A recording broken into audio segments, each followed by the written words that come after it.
ரங்கராஜன் வீடு அவர் தான் காலி பண்ணி வேற வீட்டுக்கு போயிட்டாரு சார். இல்ல காலி பண்ணி இங்க வந்ததை தான் சொன்னாரு. No no no no you are mistaken. இந்த வீட்டை காலி பண்ணிட்டு தான் வேற புது வீட்டுக்கு போயிருக்காரு. இல்ல சார், என்கிட்ட என்ன சொன்னாருன்னா, சார் நாங்க இன்னைக்கு தான் ஃபேமிலியோட குடி வந்து கணபதி ஹோமம் பண்ணிட்டு இருக்கோம். இப்படி காலையில இருந்து ஒவ்வொருத்தரா வந்து அவரை கேட்டு கேட்டு தொந்தரவு பண்ணேன்னா நாங்க எப்ப ஹோமத்தை முடிக்கிறது, எப்ப பாலை காய்ச்சி குடிக்கிறது? Sorry sir. பேசாம பாலையே காய்ச்சாம ஜாமான் பூரா எடுத்து போயிடுறேன் சார். ஆமா பண்றதெல்லாம் பண்ணி பிறகு அப்புறம் சாரி சார், மேரி சார், ஸ்டோரி சார்.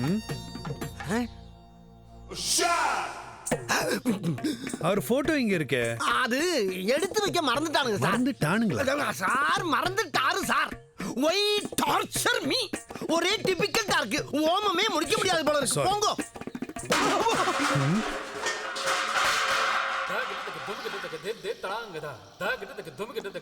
பின்னாடி என்ன சத்தம்? அது என் ஒய்ஃப் பால் காய்ச்சிட்டு இருக்கா சார். பாத்துமா பத்துமா. ஓகே மாமா. ஓகே. ரெண்டு குரல் சார். நேக்கு இரு மலர்கள், அதாவது ரெண்டு சம்சாரம். ஒன்னு பத்துமா, ஒன்னு பாமா. ரெண்டையும் காமா வச்சு ஓட்டின்னு இருக்கேன். போதுமா சார்? இதெல்லாம் உங்களுக்கு தேவையா? சே சே, இதெல்லாம் எனக்கு தேவையில்லை. அப்ப கிளம்புங்க. ஓகே சாரிங்க சார். அவரை பார்த்தேன்னா அவர் விலாசத்தை யார்ட்டா கொடுத்து விடுங்க. வாசல்ல போர்டா வச்சுடுறேன். நல்ல சிவபூஜையில ஒட்டக சிவிங்கி வந்த மாதிரி இவர் பண்ண டார்ச்சர்ல கடத்துல இருந்து கவட்ட வரைக்கும் வேர்த்து ஊத்து நேக்கும்.